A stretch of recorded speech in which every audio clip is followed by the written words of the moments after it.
muchas gracias, Santi.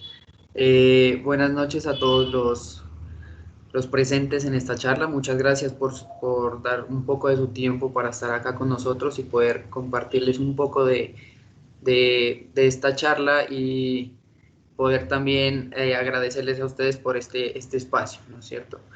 Sin más, empezamos con la ponencia.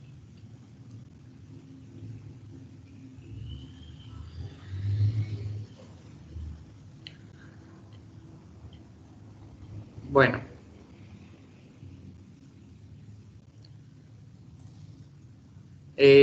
para esta ponencia les tenemos una tabla de contenido donde vamos a ver las generalidades, los criterios clínicos, la epidemiología, la fisiopatología, los tipos de espondiloartritis y la bibliografía al final.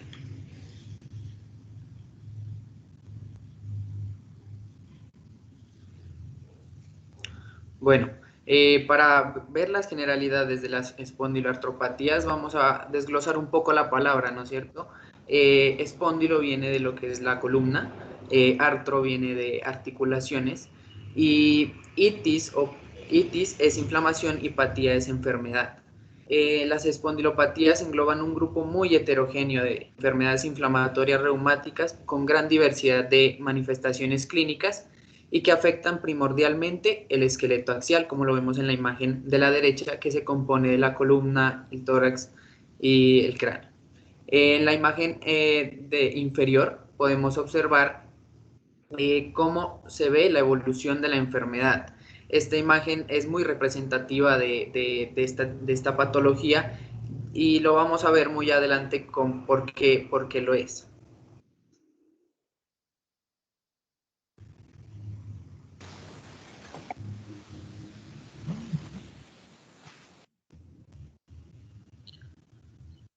Bueno, dentro de algunas partes que comparten estas enfermedades, comparten las mismas manifestaciones clínicas entre ellas, ¿no es cierto? Generalmente los pacientes refieren un dolor inflamatorio a nivel de la columna lumbar. Para esto hay que recordar que el dolor es un dolor inflamatorio que empeora con el reposo, se exacerba en las noches y mejora con el movimiento. Eh, También vamos a encontrar que radiológicamente vamos a encontrar diferentes etapas dependiendo a la evolución de la enfermedad, ¿no es cierto? En algunas fases, como en la fase no radiológica, en la sacroileitis, no se va a encontrar un hallazgo radiológico como tal, pero hay veces que a la evolución de la enfermedad se van a encontrar una mayor progresión de la mayor progresión radiológicamente hablando, ¿no es cierto? Una de las características principales inmunológicas de esta enfermedad es que el factor reumatoide sérico es negativo. Las espondilopatías las vamos a poder dividir entre diferenciadas y formas indiferenciadas. Dentro de las diferenciadas encontramos la espondilitis anquilosante, la artritis reactiva, la artropatía psoriásica, la artritis asociada a enfermedad inflamatoria intestinal, y dentro de las indiferenciadas encontramos las espondiloartropatías indiferenciadas y la oligoartritis, las entesitis y las uveitis.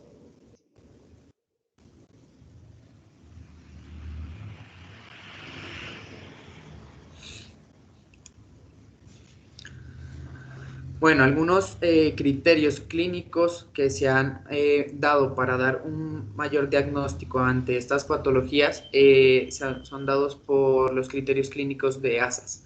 Esta clasificación se da para dar una sospecha o un diagnóstico de esta enfermedad. Vamos a tener los criterios obligados, que es que el paciente tiene que ser, la edad de los síntomas del paciente es cuando él sea menor de 45 años, que el dolor lumbar ya lleve más de 3 meses de evolución. De acuerdo a la sacroileitis en imagen, que haya una inflamación aguda en la resonancia magnética, que haya una sacroileitis radiológica según criterios de New York que los vamos a ver posteriormente. Las características de las espondiloartritis, las características clínicas más comunes son la lumbalgia inflamatoria, la artritis periférica, la centesitis, la uveitis anterior, la dactilitis, la psoriasis, la enfermedad de Crohn o colitis ulcerativa que entran dentro de las enfermedades inflamatorias intestinales, una buena respuesta a los AINES en el tratamiento, una historia familiar de espondiloartritis, que tenga un antígeno de histocompatibilidad B27 positivo y que tenga una PCR elevada.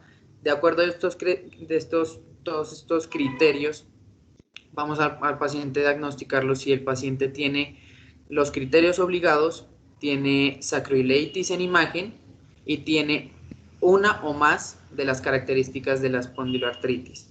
O también se puede diagnosticar si el paciente tiene los criterios obligados, el antígeno de histocompatibilidad B27 positivo y dos o más características de la espondiloartritis. Bueno, en cuanto a la epidemiología, tenemos que la prevalencia dentro de la población caucásica es de hasta el 1.9% de la población global de las espondiloartritis. Dentro de las espondilitis anquilosante son el 0.1%, además de que se encuentra mucho más en hombres, es más frecuente en hombres, pero con un impacto clínico similar. El primer síntoma por lo general se muestra antes de los 30 años en la mayoría de los casos, casi en el 80% de los pacientes, y hay una mayor pérdida funcional en los primeros 10 años de evolución de la enfermedad. De acuerdo a cada una de las enfermedades, tenemos que la prevalencia de la espondilitis anquilosante es del 43.6%, de la espondilitis no indiferenciada es del 29.6%, de la artritis reactiva 5.6%, de la artritis psoriásica es 29.6% y de la artritis asociada a la enfermedad inflamatoria intestinal es del 4.2%.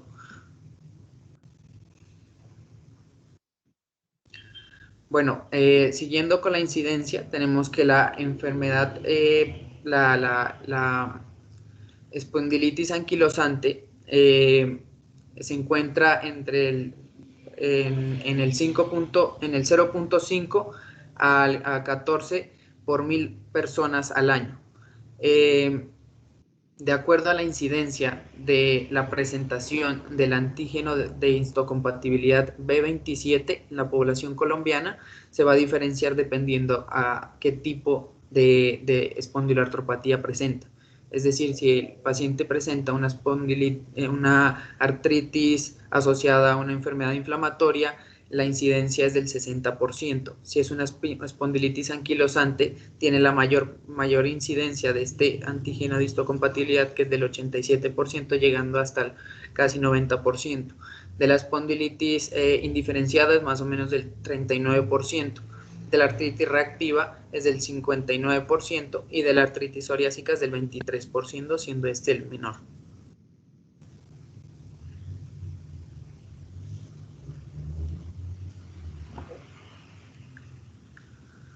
Bueno, dentro de la fisiopatología, para abarcarlo un poco más global, se encuentra que se sabe que es un desbalance entre de las células proinflamatorias, haciendo una excesiva producción de estas mismas, generando así una excesiva producción de TNF-alfa y de interleuquina 10, que a su vez van a generar unos procesos destructivos por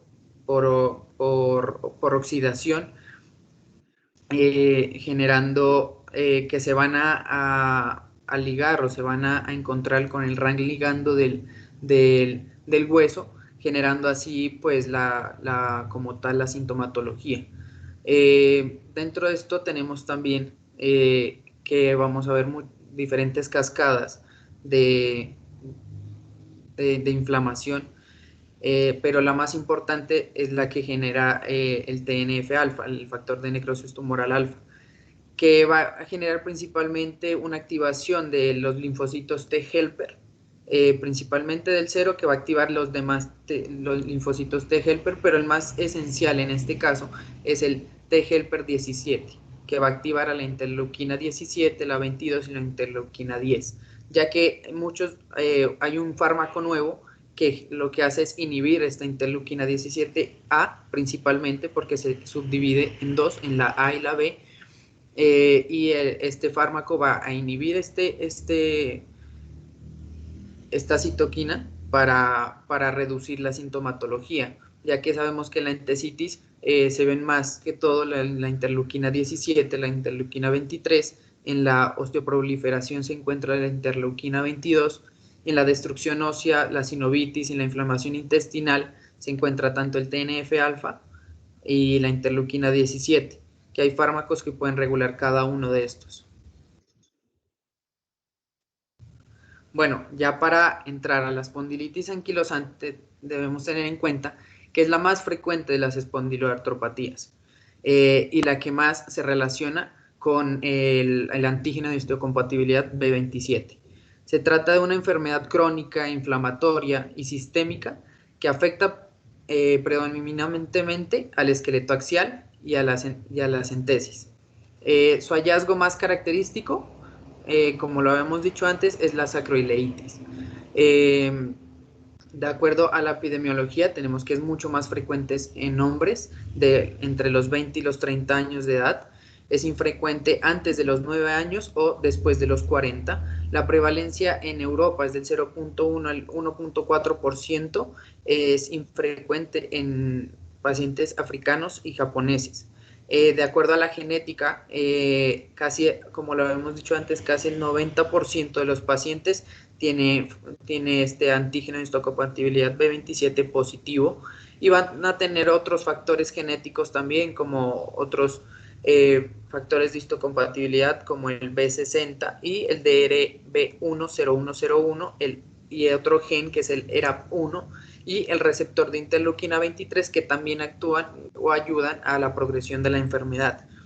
De acuerdo a la patogenia, encontramos que la que principalmente hace un papel principal es los linfocitos T, que van a activarse por medio de los péptidos de péptidos únicos o los péptidos propios del antígeno de histocompatibilidad B27, o también por péptidos bacterianos generados más que todo por la enfermedad inflamatoria intestinal.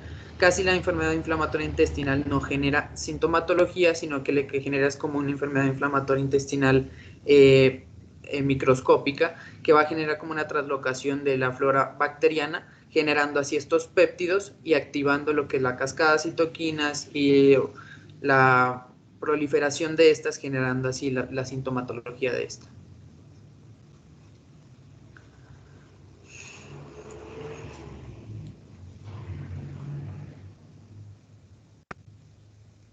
Bueno, de acuerdo al cuadro clínico, se trata de un dolor de características inflamatorias que lo diferencia de otras causas de dolor lumbar más frecuente. La característica del dolor axial inflamatorio son principalmente el que es de debut por debajo de los 40 a 45 años, es decir, puede aparecer entre los 30 años, entre los 20 y 45 años es lo más frecuente.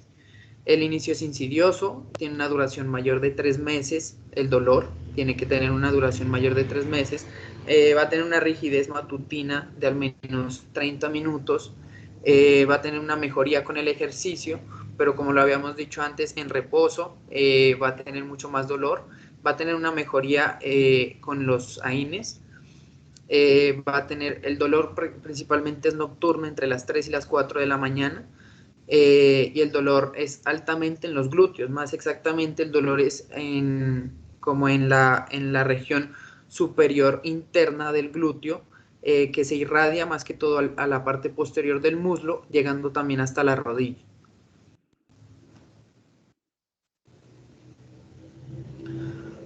Bueno, de acuerdo a las manifestaciones articulares y extraarticulares vamos a encontrar varias. Por ejemplo, las más comunes entre las articulares, pues es el dolor lumbar, generado por la sacroileitis también, y también una rigidez. Ya dimos las características de este dolor lumbar, ¿no es cierto?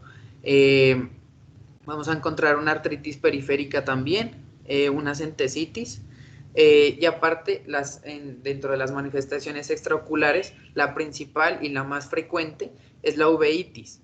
La uveitis aguda, que esta por lo general se manifiesta según la progresión de la enfermedad. Dentro de las manifestaciones cardiovasculares también encontramos una insuficiencia aórtica generada por una inflamación de la aorta y una inflamación también de la válvula aórtica. También vamos a encontrar en la parte genitourinaria una prostatitis o una nefropatía por IgA, y dentro de la parte pulmonar vamos a encontrar una fibrosis apical bilateral, que va a tener como un patrón quístico que va a generar como una proliferación o una colonización de principalmente de Aspergillus o de Mycobacterium tuberculosis. En la parte intestinal, pues la enfermedad inflamatoria intestinal, que es muy frecuente también, y la sacroileitis, que es la más común. Y la amiloidosis es en pocos casos, la verdad, pero es menor al 6% de los casos, pero sí se da. El diagnóstico lo vamos a hacer con una exploración física completa. Entonces, vamos a explorar la columna lumbar de acuerdo al test de Schober. Este test, lo que vamos a realizar es encontrar la articulación lumbosacra, y con un marcador vamos a marcar este punto, y vamos a marcar otro punto 10 centímetros más arriba.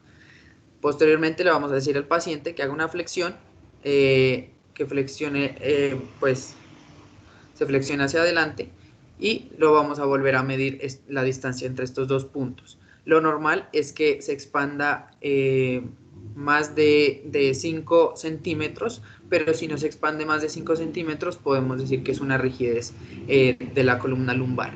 Dentro de la columna torácica vamos a evaluar la expansión torácica para cuantificar más que todo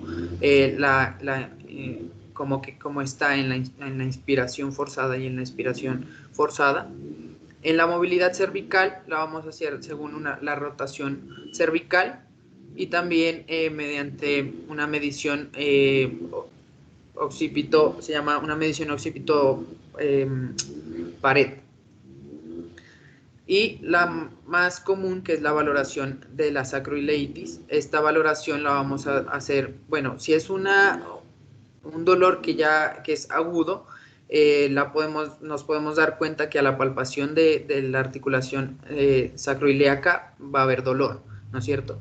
Pero en fases ya más progresivas de la enfermedad, el dolor va a disminuir un poco, pero se va a exacerbar mediante las maniobras de Volkmann o la de Eriksson.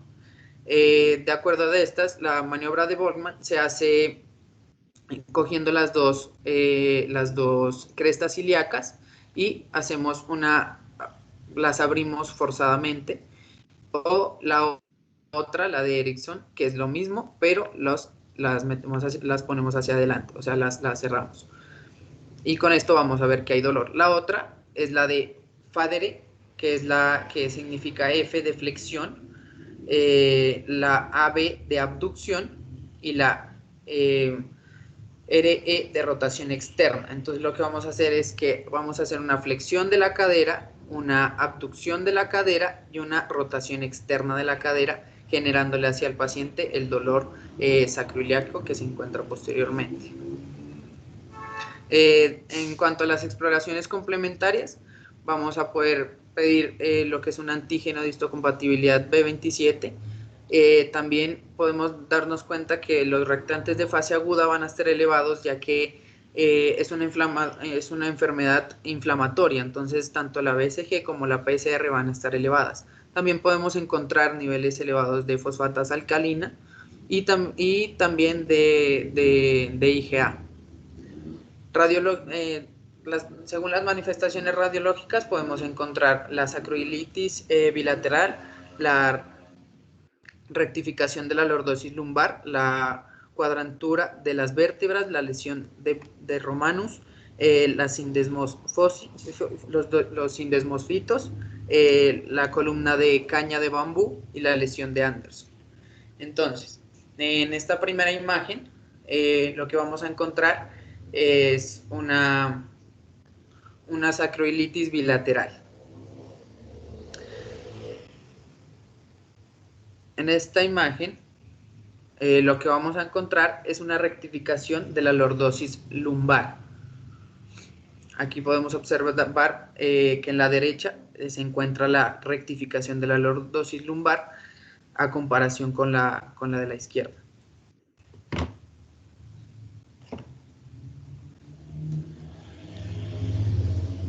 Bueno, en esta imagen encontramos lo que se llaman las lesiones de Romanus. Estas son unas erosiones que se encuentran en las esquinas de los cuerpos vertebrales, como lo podemos observar, como lo está señalando en las flechas. En esta otra imagen podemos observar la columna en forma de caña de bambú, que es como una osificación de los ligamentos de los ligamentos, como podemos observar que el ligamento anterior, el ligamento amarillo, también se encuentra ya casi osificado, por eso forma esa imagen. En esta encontramos lo que se llama las lesiones de Anderson, que son generadas, lo que genera son una inflamación de los discos intervertebrales.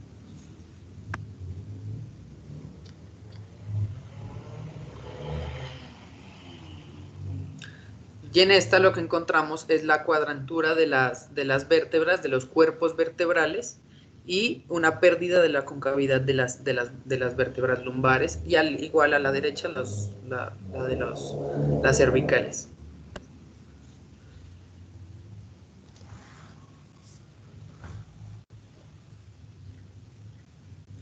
Bueno, según la clasificación radiológica de la sacroilitis, vamos a ver un grado 0, que son las sacroiliacas normales, el grado 1, borramiento del hueso subcondral, un pseudoestrechamiento del espacio articular, del grado 2, un estrechamiento del espacio articular, una esclerosis por la osteoitis reactiva y erosiva. El grado 3 ya es una formación de puentes óseos, o sea, la función parcial, y el grado 4 ya es una anquilosis, que es la fusión completa de la articulación. Dentro de los criterios diagnósticos, como les había dicho posteriormente, también encontramos los criterios de New York.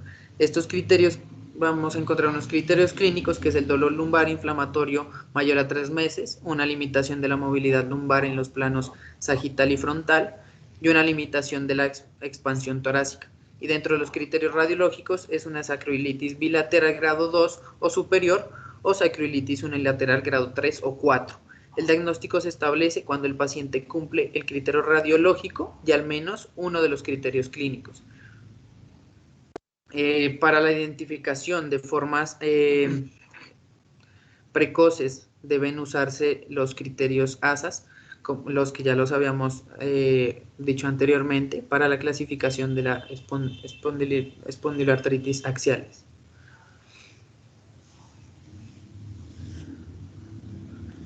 Bueno, en cuanto al tratamiento, vamos a encontrar que el objetivo del tratamiento es mejorar los síntomas, prevenir el daño estructural y preservar la función para la mejor calidad de vida del paciente, ¿no es cierto?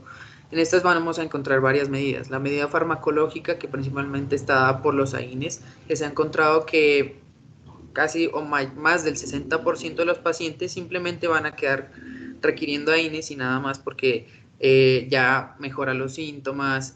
También se ha encontrado una evidencia de que puede reducir la progresión radiológica de la enfermedad. Los corticoides no son orales, sino que son corticoides intralesionales, como en la centesitis y en la sinovitis.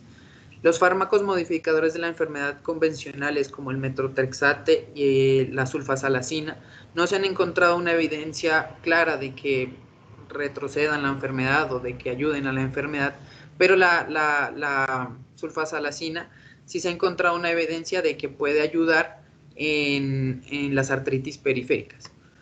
La terapia biológica está dada principalmente por medicamentos anti-TNF-alfa, o sea, factor de necrosis tumoral, que se dan a pacientes con recidivas que tengan una actividad, la presencia de actividad de la enfermedad. Y también se da por unos anticuerpos, se llaman anticuerpos anti-interleuquina 17A, como les decía en la fisiopatología, que se van a inactivar para disminuir así la sintomatología de la enfermedad y la progresión de esta también. De acuerdo a las medidas no farmacológicas, pues son muy importantes, siempre deben ir acompañadas, estas siempre deben estar, mejor dicho, en la rehabilitación y ejercicio físico, que son un pilar básico, como se los decía, para mantener la movilidad espinal y el mejoramiento del dolor y la rigidez. Dentro del tratamiento quirúrgico ya es cuando se necesite la cirugía de cadera o espinal, que pueda ser beneficiosa en ciertos pacientes en casos de limitación funcional grave o subluxación atlantoxoidea, que pueda limitar o afectar la función neurológica. De acuerdo al esquema de tratamiento, tenemos que vamos a empezar según la sintomatología predominante, si es axial o si es periférica. Entonces, como primera línea vamos a tener los AINES y la terapia no farmacológica, que es el ejercicio, la fisioterapia y rehabilitación. Si hay una sintomatología predominante de artritis periférica, le podríamos administrar sulfasalacina o corticoides intralesionales para mejorar. Y de segunda línea ya podemos utilizar son los medicamentos biológicos que hemos nombrado antes, los anti-TNF y los anti-interleuquina 17.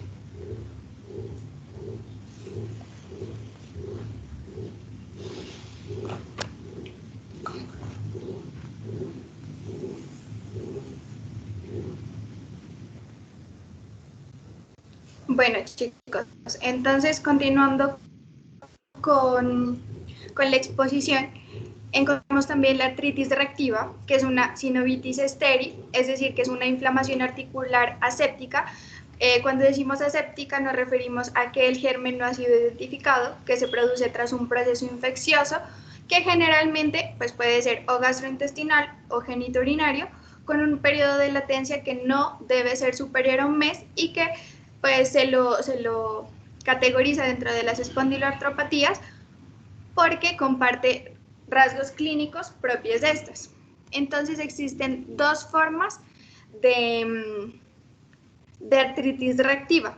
Son o de origen entérico, que pueden ser producidas por Shigella flexneri, Salmonella, Yersinia, Campylobacter o Clostridium difficile, y de origen genitourinario, que más frecuente se encuentra a la Chlamydia trachomatis, y de forma menos frecuente se encuentra la Uroplasma uralito. En cuanto a la presentación de esta enfermedad, se presenta más o menos en la segunda a cuarta década de la vida y pues no tiene como no es tan frecuente. En cuanto a la patogenia, entonces encontramos que todas las bacterias involucradas en el desarrollo de la artritis reactiva, como ya lo dije anteriormente, son intracelulares y estas van a afectar directamente a las mucosas. Esto hace que haya una respuesta inmune normal y se provoca una respuesta antibacteriana local.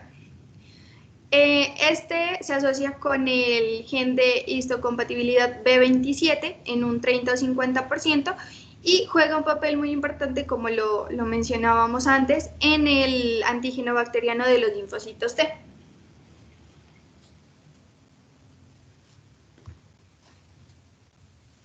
Bueno, en cuanto al cuadro clínico, es muy importante decir que la intensidad de la infección no se correlaciona con la gravedad de la artritis. Esta artritis se representa porque es una artritis aditiva, es asimétrica y tiene signos inflamatorios que son como el dolor y la tumefacción, y lo más importante es que predominen miembros inferiores de un 90 a un 95%, sobre todo afectando rodillas, tobillos, metatarsofalángicas e interfalángicas, tanto de los dedos de las manos como de los dedos de los pies. Por eso es que a raíz de esto es que se genera la dactilitis, o también conocida como dedo en salchicha, y la centesitis.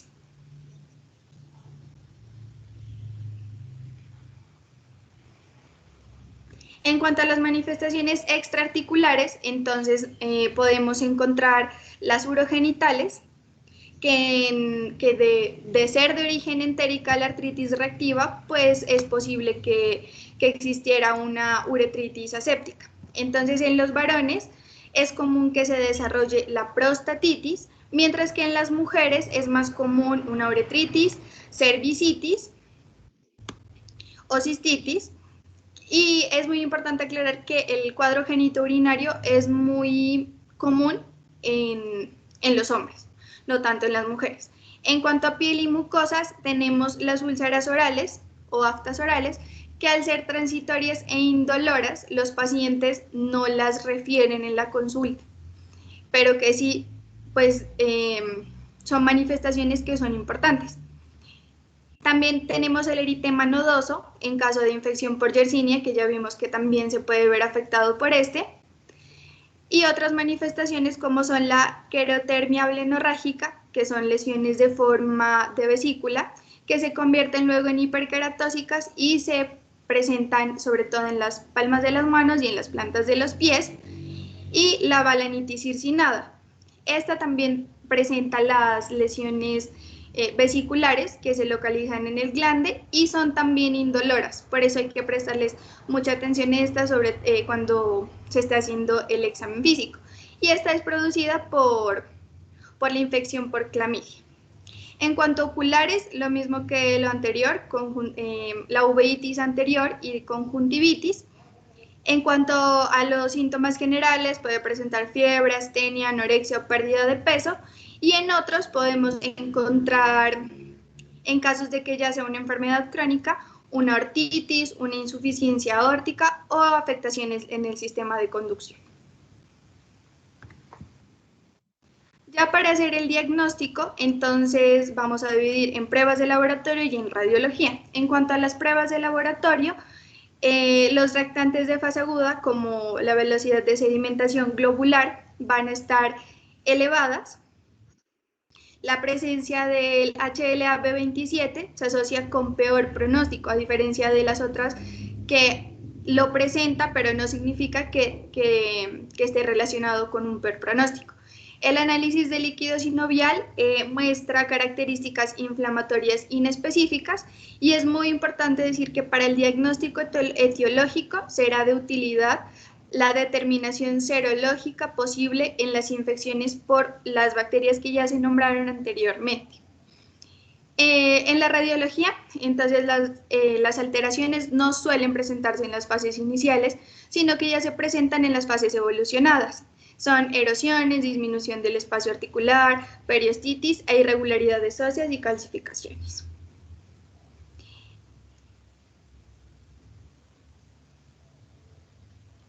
En esta primera imagen, en la parte que está radiolúcida, que vemos en el lado derecho más que todo se mira, estamos observando una periostitis tibial. Recuerden que es una enfermedad muy frecuente en miembros inferiores.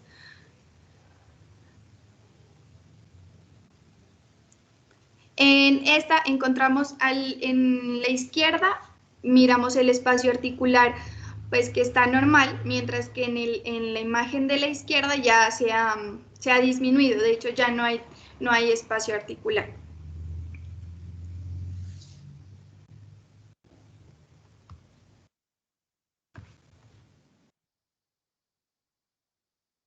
En este miramos, en el espolón calcáneo, miramos un entesofito, que son proyecciones óseas, que se observan en sitios de inserción de los ligamentos, y es muy frecuente encontrarla en el espolón calcáneo.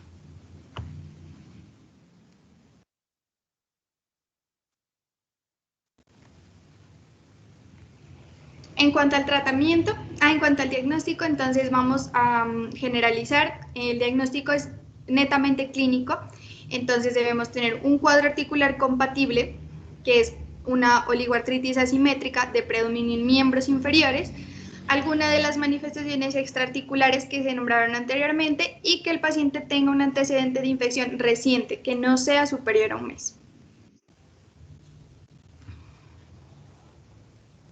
En cuanto al tratamiento, entonces, en primer lugar, el control de las manifestaciones articulares se consigue con antiinflamatorios no esteroideos, y también se dice que se puede hacer infiltraciones de corticoides que pueden resultar muy útiles en las entesitis. Además de este tratamiento, siempre recordar que se debe acompañar de fisioterapia. En las formas refractarias, en los pacientes que ya tengan afectaciones crónicas o en casos de enfermedad erosiva, puede resultar muy útil el empleo de los fármacos modificadores de la enfermedad convencionales, como son la sulfasalacina o el metotrexate. Y en casos ya muy refractarios, en casos de que este tratamiento no haya sido tolerado por el paciente, entonces se pasará a la terapia biológica con los inhibidores del factor de necrosis tumoral. Se ha comprobado que el uso de los antibióticos frente a la infección no se considera como útil para tratar como tal la artritis reactiva. En las infecciones entéricas no reduce el riesgo de que aparezca. Sin embargo, en la infección genitourinaria, que es producida por la clamidia más que todo, sí se ha visto que dar un tratamiento precoz para este tipo de infección podría reducir el riesgo de que se produzca la artritis reactiva. Y en las fases en las que se genera el brote, sí se recomienda que el paciente esté en reposo absoluto. Continuando con la artritis psoriásica, esta afecta hasta el 30% de pacientes con psoriasis, porque debemos diferenciar la artropatía psoriásica, ya es la que se acompaña la patología dermatológica con la patología articular.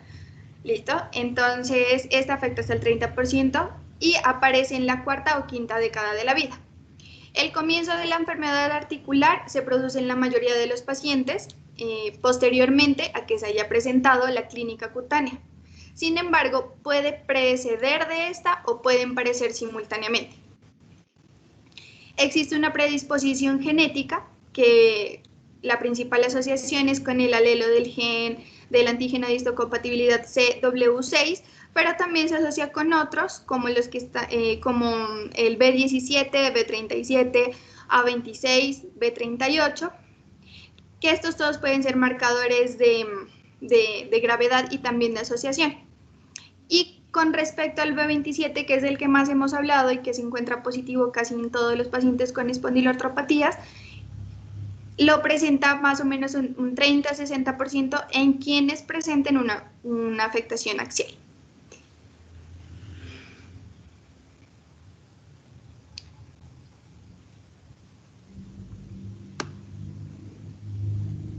En cuanto al cuadro clínico, entonces tenemos que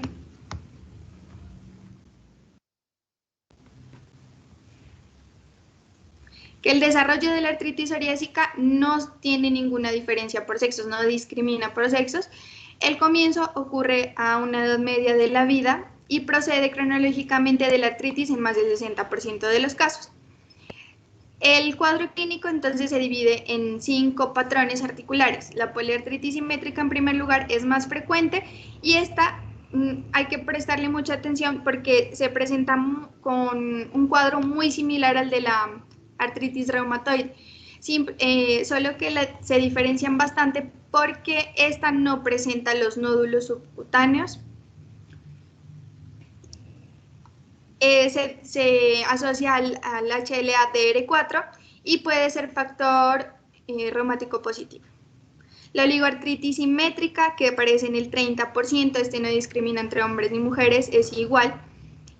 Tiene una evolución episódica con brotes que puede durar semanas o meses y que dejan lesiones residuales o que también no pueden dejar ninguna lesión. La afectación aislada de articulaciones en las interfalángicas distales aparece en el 15% y se acompaña de afectaciones en la uña, de onicopatías.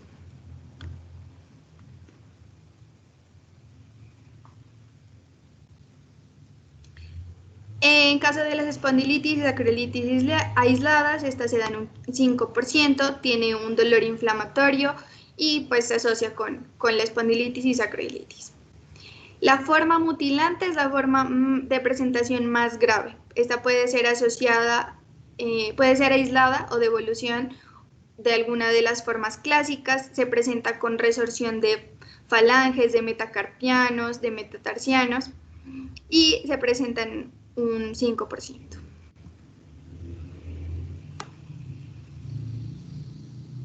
Aquí podemos ver la radiografía en la que en las interfalángicas distales hay una presentación de forma mutilante con la resorción ósea.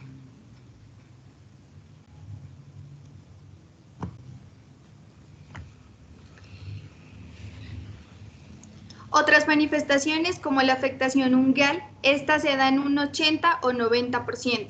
¿Listo? Entonces la artropatía psoriásica se acompaña casi de un 90% con una onicopatía que puede ser piqueteado, estrías, hiperkeratosis, onicodistrofia. También se presenta la dactilitis o dedos en salchicha en un 40%, la centesitis en un 50% y las manifestaciones extraarticulares similares a las de la espondilitis anquilosante y de la artritis reactiva.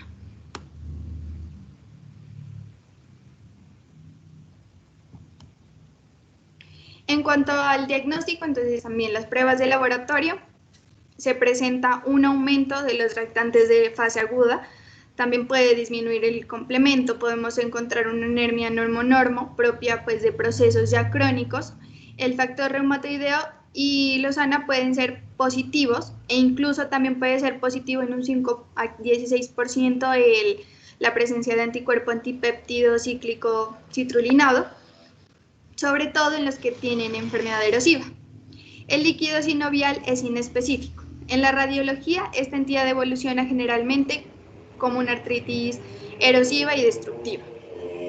Entonces aquí tenemos las imágenes radiológicas que se pueden presentar.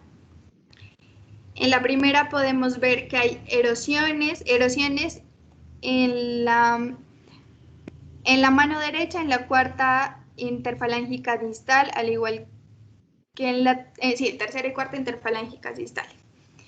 Hay también disminución del espacio articular y algo muy particular y que es específico en esta enfermedad es en la imagen del lado izquierdo, en el quinto dedo, vamos a mirar la imagen que se llama imagen lápiz y copa. Se llama así porque en las interfalángicas proximales habrá un estrechamiento del hueso y en las partes distales va a haber un ensanchamiento.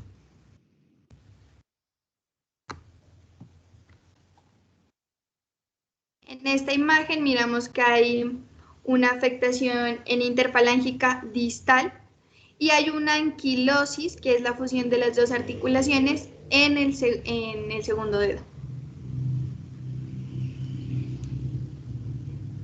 En la siguiente imagen podemos ver que se presenta la forma mutilante. Como ustedes pueden ver, hay afectación en las interfalángicas distales, proximales y en las metacarpofalángicas. Y también encontramos en donde están marcadas las flechas la imagen de lápiz copa. En esta imagen, en el segundo dedo, podemos mirar la dactilitis o el dedo en salchicha. Hay unos criterios como para sospechar la artritis psoriásica que son los criterios Caspar. Entonces, se debe tener una patología articular, una inflamación articular periférica, vertebral o de la entesis, junto con las siguientes: que tenga una psoriasis actual, una historia de psoriasis o una historia familiar de psoriasis, una distrofia ungual, factor reumático negativo, la dactilitis actual o que tenga historia personal de dactilitis, y radiografía pie humano con formación de hueso. Para cumplir los criterios se debe presentar la patología articular y 3 o más puntos de las categorías.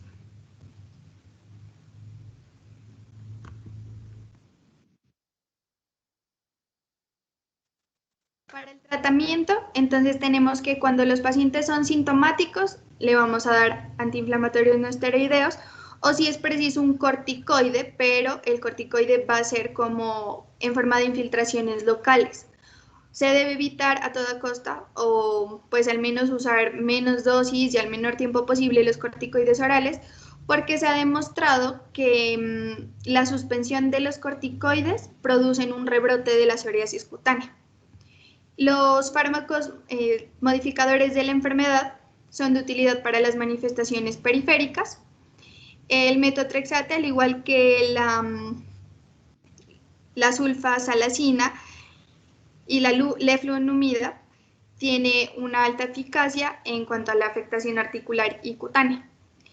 El apremilast es un inhibidor de la fosfodiesterasa 4 y puede usarse en pacientes en quienes tengan una artritis psoriásica en presentación de entesitis y dactilitis.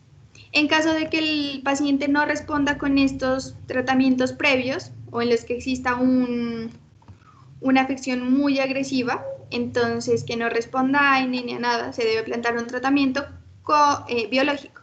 Entonces esto era de lo que nos hablaba nuestro compañero, que está el nuevo, es un medicamento pues relativamente nuevo, que es el secukinumab, y este va a inhibir directamente a la interleuquina 17 para que, y además ha demostrado tratamiento tanto en la psoriasis como en la artritis psoriásica. Pues va a funcionar mucho porque, como miraron en la patogenia, siempre está relacionado en la interleuquina 17. Y el tratamiento no farmacológico, que debe estar siempre, que es el que incluye fisioterapia y ejercicio.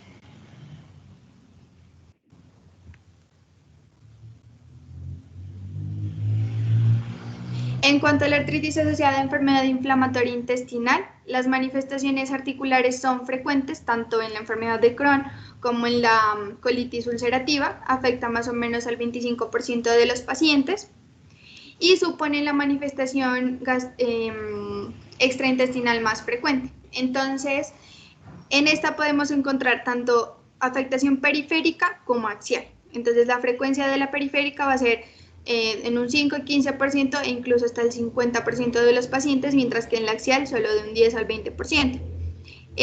La periférica no tiene predominio del sexo, en cambio la axial tiene predominio masculino.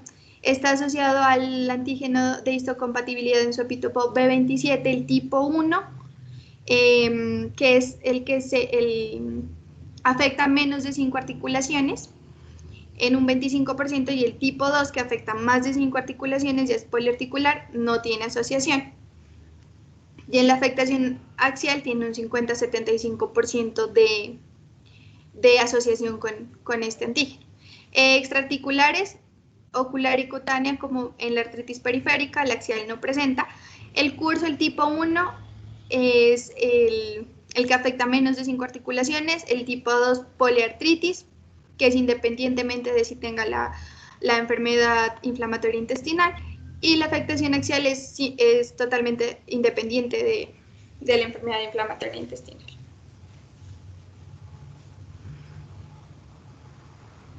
En cuanto al tratamiento de entonces tenemos que, se plantea como la incógnita de que si podremos usar un AINE o no, ¿no?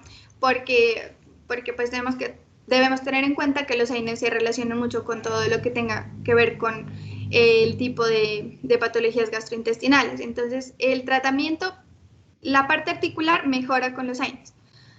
Sin embargo, hay que darlo con mucha precaución porque puede desencadenarse un brote intestinal.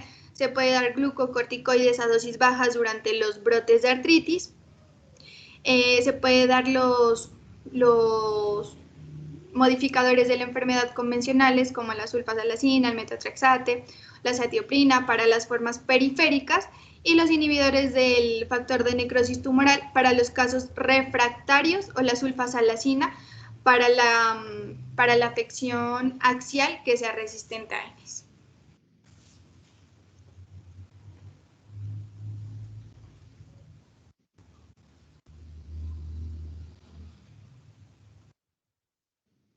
Al principio habíamos dividido a las espondiloartropatías en diferenciadas e indiferenciadas.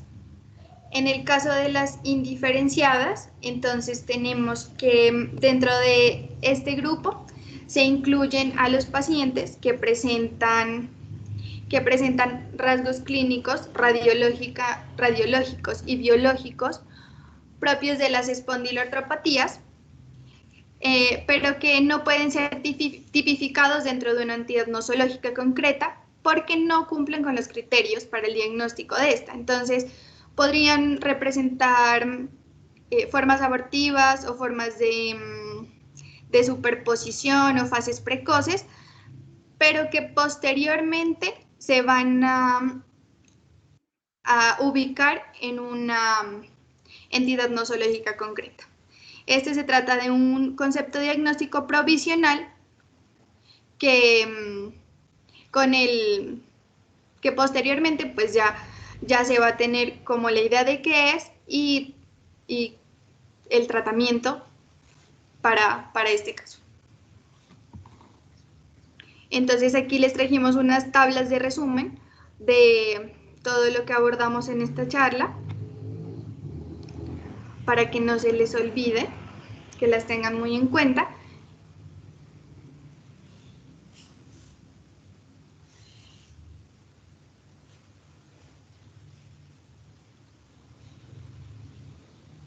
Entonces, ya para terminar, para que se lleven a casa unas ideas claves, las espondiloartropatías se caracterizan por la afectación periférica, afectación axial, entesitis y asociación con el antígeno de histocompatibilidad B27. El síntoma más frecuente y común de la espondilitis anquilosante es el dolor lumbar inflamatorio, el dolor bajo, de comienzo insidioso, que es por debajo de los 40 años, que empeora con el reposo y se acompaña de rigidez tras la inactividad, esto porque es un dolor inflamatorio. El criterio radiológico necesario para el diagnóstico de espondilitis anquilosante es la presencia de sacroileitis, que la vamos a ver en la radiografía, y que si no la vemos primero en la radiografía, no va a ser porque quizá no la tenga, sino porque con la evolución de la enfermedad, se la va a ver ya en la fase radiológica. En la espondilitis anquilosante, la uveitis anterior aguda es la manifestación extraarticular más frecuente, suele ser unilateral, benigna y recurrente. La base del tratamiento son los AINE y siempre pues acompañada con la fisioterapia. Los inhibidores del factor de necrosis tumoral están mostrando resultados más que alentadores para los pacientes, sobre todo el de la interleuquina 17, el inhibidor. La artritis reactiva es una sinovitis estéril, ya lo dijimos. La dactilitis o dedo en salchicha es producida por afectación del aparato tendinoso del dedo y es propia de la artritis reactiva como también de la artropatía psoriásica. Y la forma poliarticular simétrica de la artritis psoriásica se diferencia de la artritis reumatoide en que hay afectación de las interfalángicas distales, onicopatía y hay ausencia de los nódulos subcutáneos. Entonces, para ver qué tanto aprendieron, les trajimos dos casos clínicos.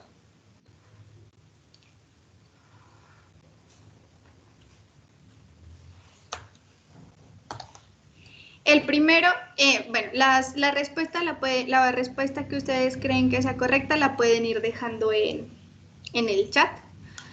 Entonces es un hombre de 25 años que 10 días después de acudir a una despedida de soltero comienza con una inflamación de rodilla derecha y ambos tobillos.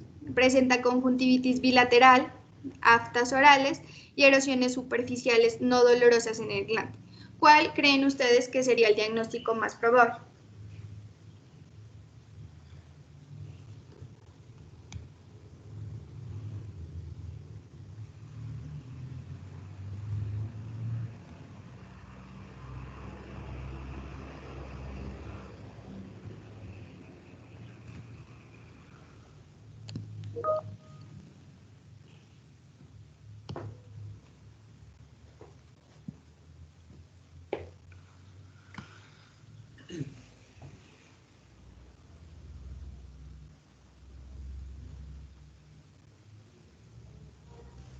Chicos, como moderador les invito a responder las preguntas de los casos clínicos a través de nuestro chat del grupo y de la ponencia.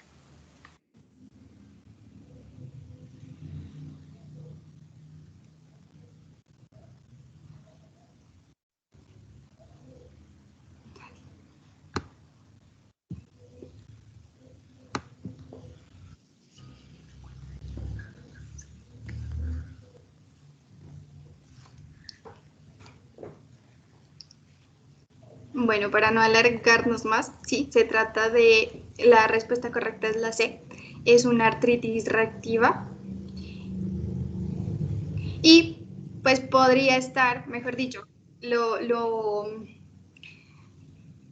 más frecuente o lo real es que ya que se trata de un hombre, se trate de una infección genitourinaria producida por clamidia.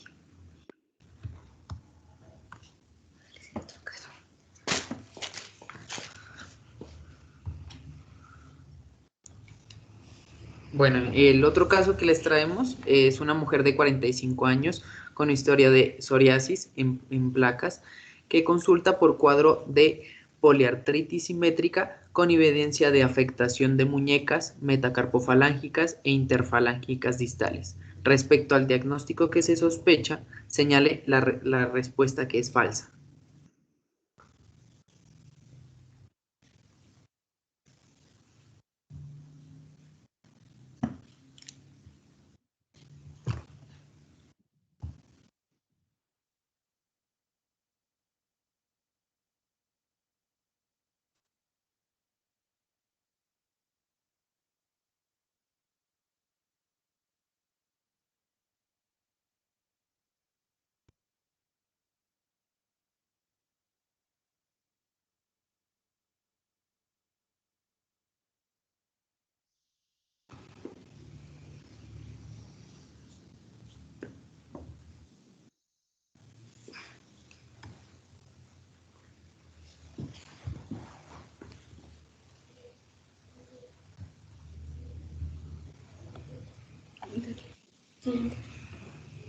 Sí, efectivamente la respuesta es la B, porque lo que habíamos dicho es que la diferencia que tiene la artritis psoriásica con la artritis reumatoidea es que esta no presenta nódulos subcutáneos.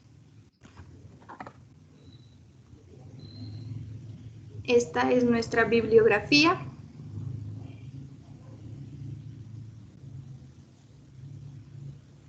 Y muchas gracias por su atención.